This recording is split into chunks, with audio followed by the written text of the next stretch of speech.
दिसंबर 2024 को पटना के Miller high school के मैदान में मगध सम्राट जरासंध जी का जन्मोत्सव सह जनवंशी सम्मान रैली का आयोजन किया गया, जिसकी तैयारी पूरी कर ली गई है।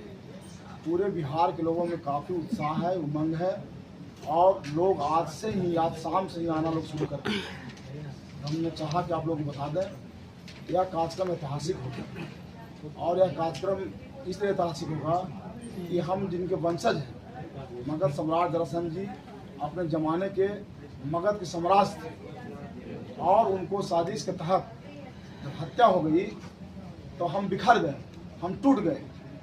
और जब हम लगातार 34 वर्षों से पूरे मगध शाहाबाद और बिहार का गाँव को दौरा और भ्रमण किया, इसे हमने महसूस किया कि आखिर आज जब हम एक ज़माने में हम शासक थे, मगध के चक्रवर्ती सम्राट थे, लेकिन इस लोकतांत्रिक व्यवस्था में हम इस स्थिति में क्यों पहुंच गए, राजा से रंग क्यों बन गए। तो हमने महसूस किया कि नेतृत्व के अभाव में हमारा सर्वमान नेतृत्व कोई नहीं रहा, जिसकी वजह से राजनीति के लोकतांत्रिक व्यवस्था में हमारा स्थिति अच्छी नहीं रही। तो इस रैली के माध्यम से पूरे बिहार के जनवंशी समाज और अति पिछड़ा समाज लोग जुटेंगे और एक सर्वमान नेता का 7 दिसंबर को चुनाव करेंगे, ताकि जिस तरह से अन्य समाज के लोग, यानी कि जो समाज के लोगों ने अपना एक व्यक्ति को नेता माना, वो आज इस राज में उनकी अहम भूमिका रही है। तो हम लोगों ने महसूस किया अगर अपनी पौराणिक गौरवशाली इतिहास को वापस लाना है तो एकजुट होना है और एक व्यक्ति को नेता के नेतृत्व में आगे बढ़ना है। यह संकल्प लेने के लिए बिहार की जनता को बुलाए हैं। और साथ ही साथ मैं एनडीए को नेता को धन्यवाद देना चाहते हैं कि पूरी मुस्तैदी के साथ हमारा जनवंशी समाज, अति पिछड़ा समाज देश में आदरणीय नरेंद्र मोदी जी के नेतृत्व में और बिहार में आदरणीय नेता श्री नीतीश कुमार के नेतृत्व में एकजुट है और एकजुट होकर के इनके साथ है। और इसका परिणाम तो आपने देखा ही है, 4 उपचुनाव हुए, चारों उपचुनाव में हमारा एनडीए गठबंधन जीता। और इस उपचुनाव के पहले आरजेडी के जो नेता थे तेजस्वी यादव जी बोला करते थे कि जो है हमारा यह जो है उपचुनाव सेमीफाइनल होगा। तो सेमीफाइनल को जनता ने दिखला दिया, तो फाइनल भी जनता दिखला देगी। यह कार्यक्रम के माध्यम से हम पूरे बिहार के समाज को संगठित करने का प्रयास है और लोगों का काफी उत्साह है। आप जान रहे हैं कि इतना कठिन है, लगन है, ठंड है, इसके बावजूद इतना उफान लोगों में है कि आज से लोग आना शुरू कर देंगे।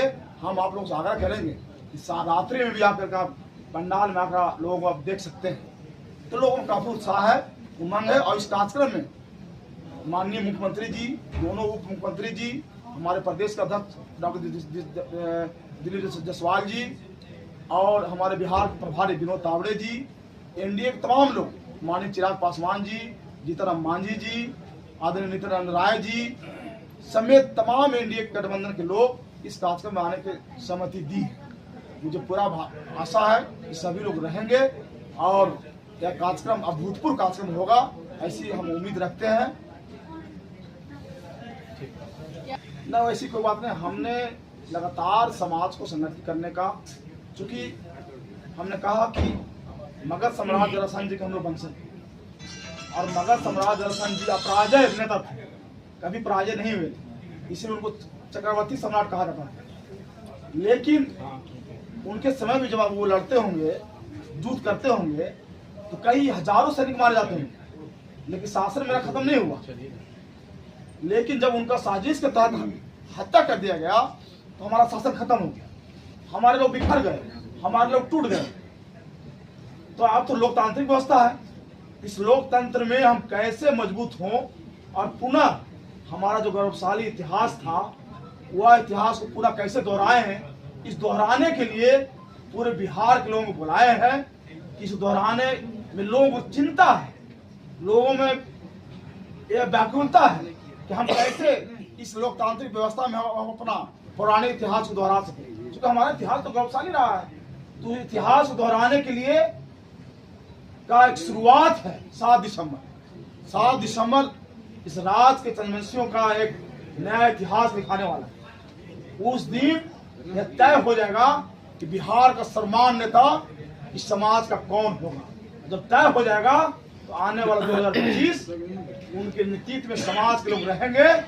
तो जैसे अन्य समाज के जाति के लोग अपने ताकत के बल पर, संख्या के बल पर टिकट लेते हैं, हमारे समाज के लोगों को भी हमें पूरा भरोसा है, खासकर एनडीए गठबंधन पर, कि हमें हमारी ताकत के, हमारी जो आबादी है, हमारी जो संख्या है, उसके आधार पर हमारे लोगों को भी उचित भागीदारी मिलेगी। चंद्रवंशी जी, आपको लेकिन आप तो मंच पे बुलाने की बात कर रहे हैं नीतीश जी का, बात कर रहे हैं सम्राट चौधरी को, चिराग पासवान को, चंद्रवंशी समाज के नेता आपके मंच पर कोई नहीं। प्रेम कुमार जी एक और आरजेडी में कोई नहीं है चंद्रवंशी समाज के, कोई नहीं, जन स्वराज में कोई नहीं है चंद्रवंशी समाज के। अभी ऐसा है कि मैंने कहा कि हमारी स्थिति राजा से बोलेंगे, ये डायरेक्ट बोले कि एनडीए की बैठक नहीं है, एक बैठक अखिल भारतीय चंद्रवंशी चेतना परिषद का है। चूंकि राज्य और केंद्र में सरकार है एनडीए का, हमसे उससे अपेक्षा उससे है। देगा कौन? हमारी भावना को समझेगा कौन? हमारी वेदना को समझेगा कौन? एनडीए के लोग समझेंगे जिनके पास ताकत है। यानी कि आपके लोगों को अगर विपक्ष टिकट देता है तो उसको स्वीकार नहीं करेंगे? सब कुछ कर रहे तो फिर कैसे? तो विपक्ष नहीं, मेरा आपके समाज के लोग हैं। आशा चुकी है, आशा एनडीए के साथ है। चूंकि एनडीए ने बहुत कुछ दिया है, एनडीए ने पंचायत में आरक्षण दिया, एनडीए ने राज्यसभा भेजा, एनडीए ने माननीय मंत्री बनाया, एनडीए ने एमएलसी बनाया। आरजेडी ने तो एक राज्यसभा, एक एमएलसी तो उसको भी हटा दिया। रामबली चंद्रवंशी ही है ना, उन्होंने कहा कि जेडीयू बीजेपी बर्बाद कर दिया बिहार को, वो भी चंद्रवंशी है, क्या कहिएगा आप? अरे भाई, आप कहने के बाद कौन क्या कहते? मैं वो चंद्रवंशी नहीं है, इनको क्या मैंने, आप समझ लीजिए, अगर बर्बाद कर दिया, आपको पता होना चाहिए 1978 से पंचायत में बिहार में पिछड़ा अति पिछड़ा अलग हुआ। लालू प्रसाद जब आए तो 93 में, आपको याद होगा कि नहीं होगा, 93 में एक एक्ट बना, पंचायती राज अधिनियम एक्ट। उसमें कर्पूरी ठाकुर द्वारा दिया हुआ अति पिछड़ा उन्होंने समाप्त कर दिया और नियम बना बिहार राज्य पंचायती राज अधिनियम 1993 पिछड़ा वर्गों के लिए। यानी अति पिछड़ा को उन्होंने कहा कि अति पिछड़ा किसका नाम है, किस चिड़िया का नाम है, और खत्म कर दिया। उसके बाद हम लोगों ने और सामाजिक संगठन के लोगों ने माननीय उच्च न्यायालय गए। तो उच्च न्यायालय जाने के बाद, आप समझिए बात को, उच्च न्यायालय ने कहा 78 में पंचायत चुनाव हुए हैं, जिसको आरक्षण अब दे रहे हैं, वो बिना आरक्षण के 60% उनकी भागीदारी है। अगर आप आरक्षण देना चाहते हैं तो अति पिछड़ा को दीजिए। माननीय लालू प्रसाद जी सुप्रीम कोर्ट चले गए और जब एनडीए के नीतीश कुमार जी के नेतृत्व में सरकार बनी तो हम लोगों ने, एनडीए के सरकार ने वहां से विड्रा किया और 2006 में अधिनियम बना, बिहार राज्य पंचायती राज अधिनियम। अति पिछड़ों के लिए 20% अति पिछड़ा का आरक्षण, अनुसूचित जाति का आरक्षण 16%, 50 महिलाओं का आरक्षण। कहाँ आपने तो ये कहा, लेकिन 65% आरक्षण के लेकर के आप लोग पारित कर रहे हैं।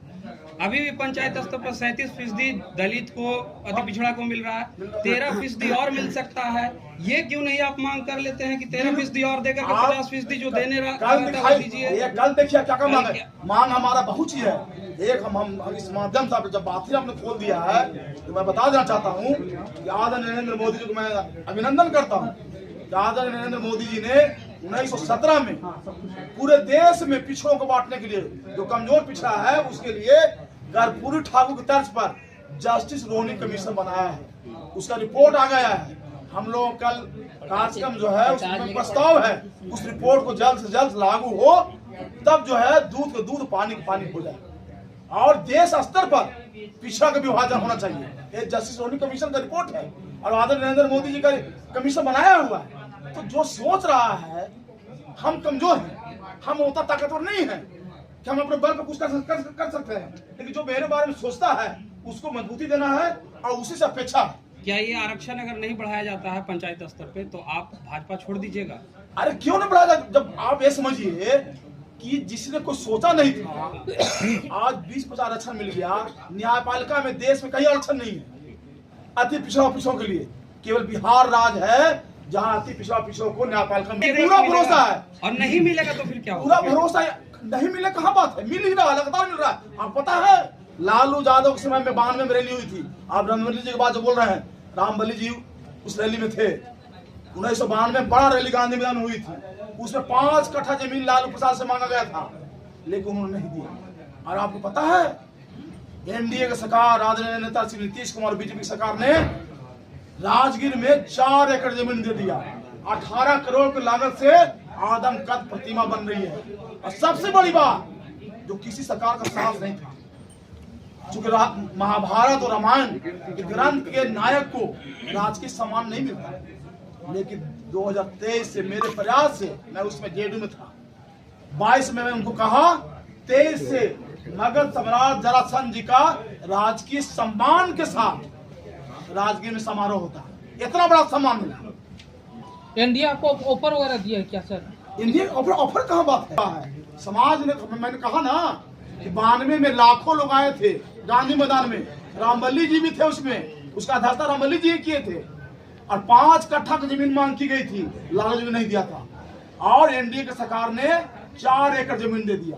भाव उनका आदमकद प्रतिमा बन रहा है। और सबसे बड़ी मैं बता दिया हूँ, किसी को सुने हैं रामायण महाभारत की कोई नायक हो जिनका राजकीय सम्मान हो रहा हो? मात्र एक नेता है। चूंकि मैंने कहा, माननीय मुख्यमंत्री को कन्विंस किया था कि हमारे मगध सम्राट जी शासक थे, ईश्वर के साथ साथ शासक थे, इसलिए महापुरुष थे, जिसे राजकीय सम्मान के दर्जा उनको दिया जाए। तो हमारे बात को उन्होंने माना 22 में, अब 23 से उनको मिलना शुरू है। हमको जो सम्मान दे रही है उसके साथ रहेंगे। बात केवल बनाने से, खाली बोलने से नहीं होगा। आप देख लीजिए पार्लियामेंट के चुनाव में कितना टिकट महागठबंधन लोगों ने दिया था, 7 टिकट एनडीए के लोगों ने पार्लियामेंट में दिया था। आबादी के अनुसार जितना हमारा हक बनता था उतना टिकट पार्लियामेंट में एनडीए के लोगों ने दिया, महागठबंधन के लोगों ने नहीं दिया। बोलते भले हैं, आरक्षण केवल उनका परिवार के लिए है, उनकी पत्नी के लिए आरक्षण है, उनकी बेटी के लिए आरक्षण है, उनके समधी के लिए आरक्षण है। आरक्षण वो तो जात का भी नहीं है। अगर जात के रहते तो उनके कई लोग जात के थे, उनको बढ़ाते। लालू प्रसाद जी किसी का नहीं है।